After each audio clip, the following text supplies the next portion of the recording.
এখন এই আওয়ামী লীগের অনেক নেতা তারা বিদেশের দেশের তারা এখন দাবি তুলছে যে পিনাকির বিরুদ্ধে মামলা করা হোক এবং তাকে ইন্টারপোলের মাধ্যমে যেভাবে আরাফের বিরুদ্ধে রেড ওয়ারেন্ট ইস্যু হয়েছে একইভাবে পিনাকির বিরুদ্ধে রেড ওয়ারেন্ট ইস্যু করে তাকে ওখান থেকে ধরে আনা হোক। তো বুঝেন যদি পিনাকিকে ধরে আনা হয় এবং ঢাকা এয়ারপোর্ট পর্যন্ত মোটামুটি মিস্টার পিনাকি আসতে পারে তাহলে আওয়ামী লীগ তাকে সম্বর্ধনা জানানোর জন্য।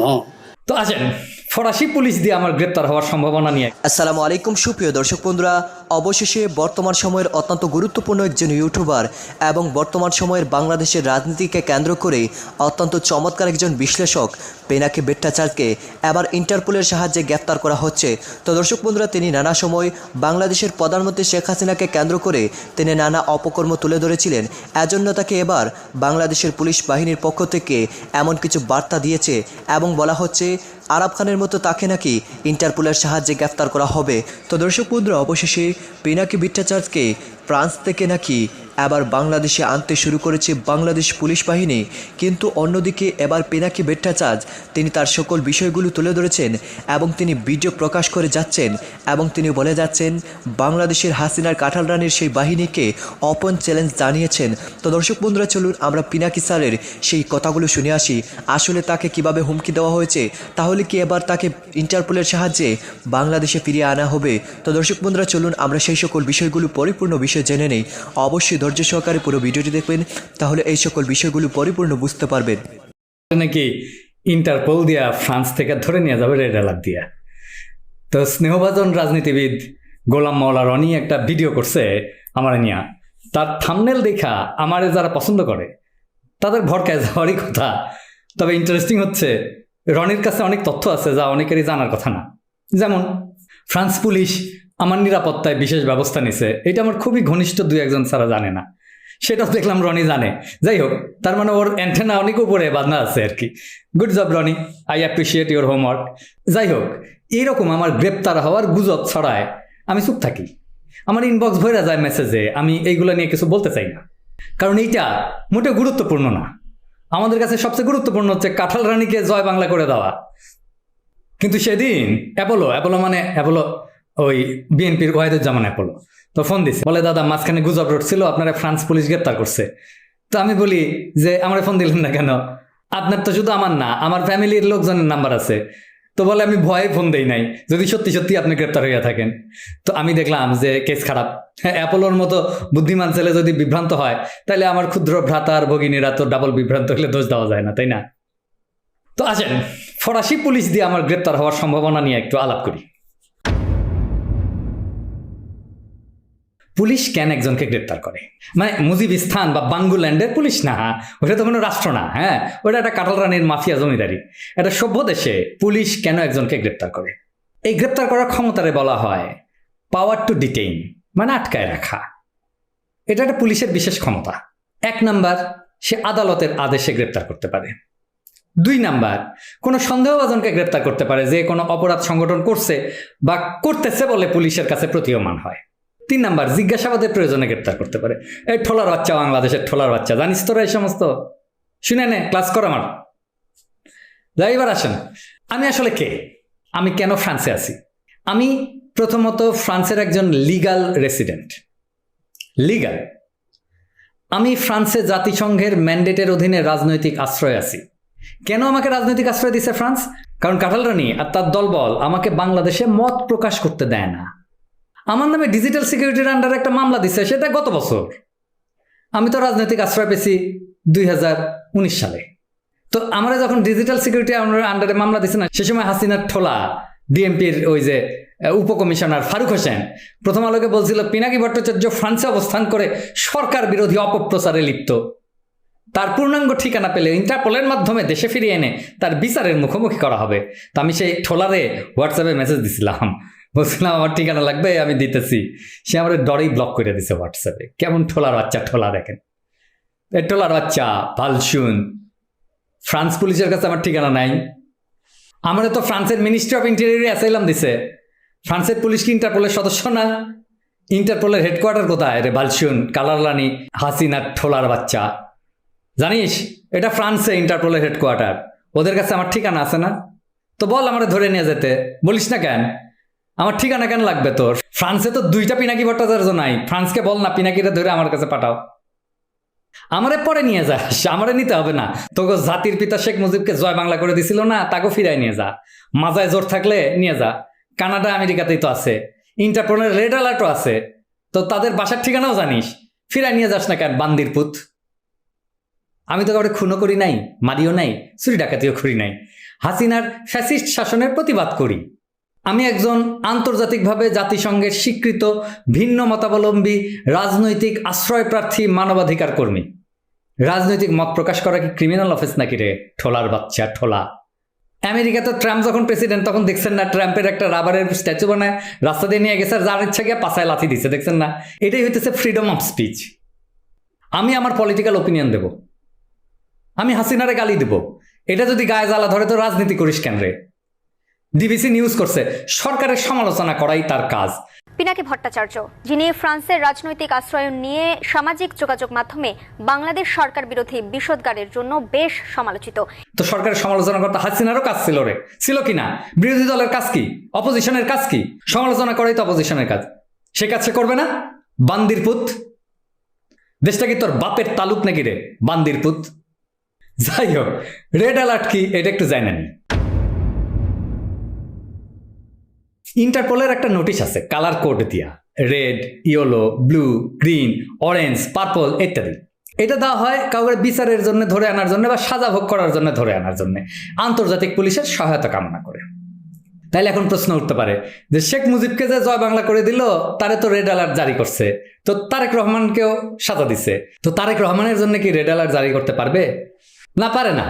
কারণ ইন্টারপোলের যে ম্যান্ডেট, তার যে কনস্টিটিউশন, তার আর্টিকেল 3 অনুসারে এমন কোনো নোটিশ রেড অ্যালার্টে দেওয়া যাবে না যেগুলোর পলিটিক্যাল, মিলিটারি, রিলিজিয়াস এবং রেসিয়াল ক্যারেক্টার আছে।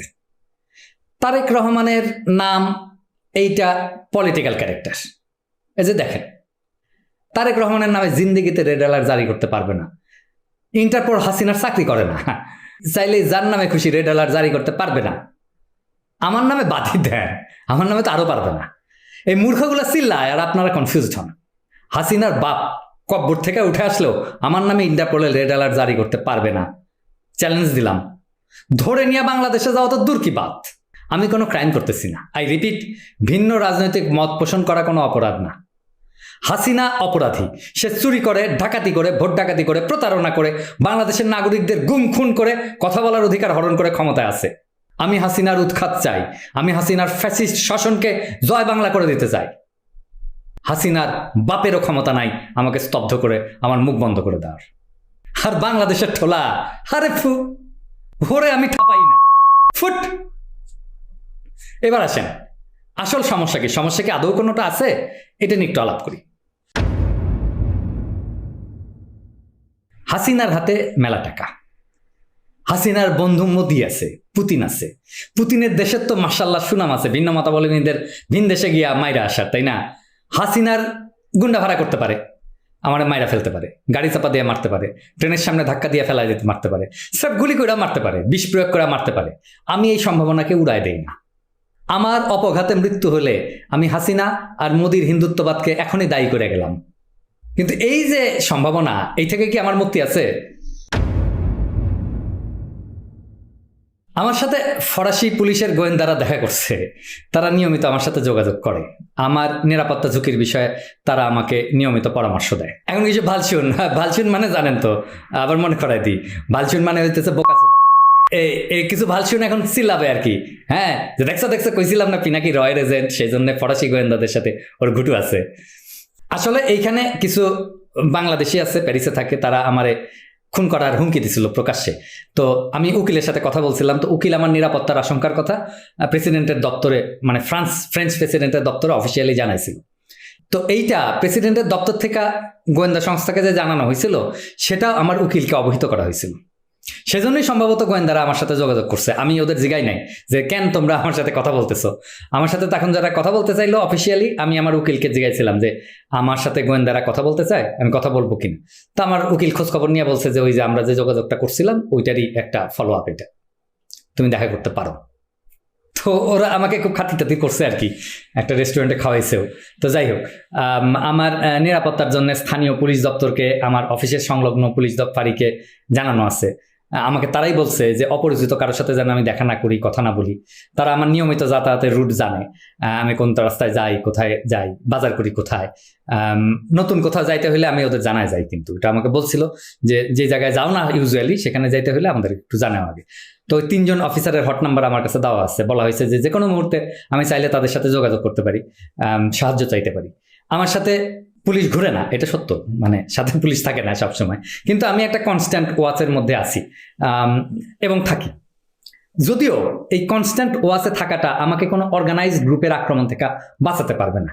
তারা সম্ভবত এই সমস্ত এই যে বাকশালী টাকশালি আছে না প্যারিসে, ওদের কথা ভাইবা এসব করছে আর কি।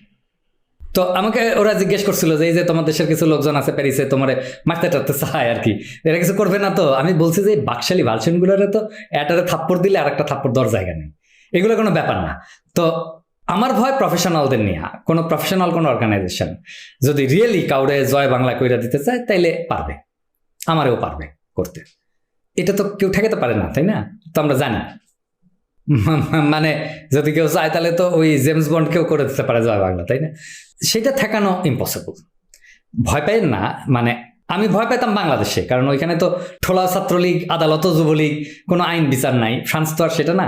এখানে আমার কিছু হইলে মোদির ধুতি আর হাসিনার টিকি ধইরা টান দিবে সারা দুনিয়া। আর আমার যারা পাঠক দর্শক আছেন, আপনারা তো বিশ্বাসী মানুষ, তাই না? আমি না হয় হাফ নাস্তিক, তাও আমি বিশ্বাস করি যে দুনিয়াতে মানুষের কাজে লাগার জন্য আমার জীবন রক্ষা করাটা যদি জরুরি হয়, তাইলে আমারে সৃষ্টিকর্তাই রক্ষা করবেন। আমাকে আপনাদের দোয়া রক্ষা করবে, আমাকে আপনাদের ভালোবাসা রক্ষা করবে। আর যদি আমার যে শক্তি, মেধা, যোগ্যতা দিচ্ছেন শক্তিদাতা, সেটা যদি মানুষের কোনো কাজে না লাগে, তাইলে আমার এই দুনিয়ায় বাইসে থেকে অন্য ধ্বংস করে লাভ কি বলেন? আমি জীবনে ভয়ঙ্কর সব বিপদ থেকে রক্ষা পাইছি, সৃষ্টিকর্তা আমারে এমনি এমনি বিপদগুলো থেকে রক্ষা করেন নাই। আমি যতদিন মজলুমের পক্ষে নিঃস্বার্থভাবে কাজ করে যাব, আমার বিশ্বাস ততদিন তিনি আমারে ওনার রহমতের চাদরে ঢেকে রাখবেন। ভয় নাই আমার প্রিয় দেশবাসী, আমরা পাপী, আমরা গুনাহগার, কিন্তু আমাদের নিয়ত পরিষ্কার, আমরা ইনসাফের পক্ষে, জালেমের বিরুদ্ধে। সৃষ্টিকর্তা তো আমাদেরকে ত্যাগ করবেন না, তাই না? আপনাদের ভয় কি? নিঃশঙ্ক থাকেন, নির্ভয় থাকেন। আমরা যদি লক্ষ্যে অবিচল থাকি, নিয়ত যদি পরিষ্কার থাকে, কামিয়াব আমরা হবই, নইলে পৃথিবীর ইতিহাস মিথ্যা হয়ে যাবে। আর এই লড়াইয়ের ময়দানে যদি প্রাণটা দিতেই হয়, তাহলে যাবে, শহীদের মর্যাদা পাবো। মুক্তির মন্দিরও সোপানতলে কত প্রাণ হলো বলিদান, হয়েছে, আরো হবে। তার মধ্যে আমার মতো তুচ্ছ নগণ্য একজনের নাম যদি লেখা থাকে, তার যদি স্থান হয়, সেটা তো বিশাল বড় পাওয়া। ইতিহাসের অংশ হয়ে থাকবো, সেটাও কম গৌরবের না। আমার মৃত্যু যেভাবে লেখা আছে সেভাবেই হবে, যেদিন লেখা আছে সেদিনই হবে, এটা বদলানোর কোনো ক্ষমতা কারো নাই। আবার আসেন আরেকভাবে দেখি জিনিসটা। শেখ মুজিব ধরেন যদি 1971-এ পাকিস্তানের কারাগারে মারা যেতেন, আমাদের তিনি মাথার মণি হয়ে থাকতেন না আজকেও? বেঁচে থেকে তেনার লাভ হয়েছে কি? পড়ছেন তো, তাই না? ওনার মাইয়া আরো বেশি পচাইছে, বাকি 5টা বছর উনি ক্রমাগত পড়ছেন। অর্থহীন বাইসে থাকাটা মরণের চাইতেও বেশি। আজকের লড়াইয়ের মাঠে থেকে জীবনের শেষ মুহূর্ত পর্যন্ত লড়াই করতে করতে প্রাণ দিয়ে দিলেও কোনো ক্ষতি নাই, কিন্তু অনর্থক বাইসে থেকে পচে যাওয়ার তো ভয় নাই শেখ মুজিবের মতো। আমার আর একটা কথা বলার আছে আপনাদেরকে। আমি কেন আদা জল খাইয়া শেখ হাসিনার পিছনে লাগলাম, অনেকে কনফিউজড হয়ে যান যে আসলে কেন এটা করতেছে আর কি। তারপরে অনেকে আবার জিগায় যে আমি কখনো জনতার কাতার ছেড়ে যাব কিনা। এই 2টা প্রশ্ন গুরুত্বপূর্ণ প্রশ্ন, আমার এই 2টা প্রশ্নের উত্তর দেওয়া উচিত। এই 2টা প্রশ্নের উত্তর নিয়ে আসবো, একটু সময় লাগবে জন্য আজকে আর বললাম না, আসবো হয়তো কালকেই। আবার দেখা হবে, ভালো থাকবেন, দোয়া রাখবেন। তো দর্শক বন্ধুরা, আপনারা হয়তো এই পুরো ভিডিওটি দেখে এবং পিনাকি স্যারের এই বিশ্লেষণকৃত কথাগুলো শুনে অবশ্যই বুঝতে পেরেছেন পিনাকি স্যার ওপেন চ্যালেঞ্জ জানিয়েছেন বাংলাদেশ পুলিশ বাহিনীর উপর, এবং তিনি সেই সকল বিষয়গুলোকে কেন্দ্র করে অত্যন্ত গুরুত্বপূর্ণ কিছু বিষয় তুলে ধরেছেন, এবং তার এই সকল সাহসী বক্তব্যকে কেন্দ্র করে আপনাদের কি মতামত অবশ্যই কমেন্ট বক্সে জানিয়ে দিবেন। তো দর্শক বন্ধুরা, ভালো থাকুন, সুস্থ থাকুন, আল্লাহ হাফিজ, আসসালামু আলাইকুম ওয়া রাহমাতুল্লাহ।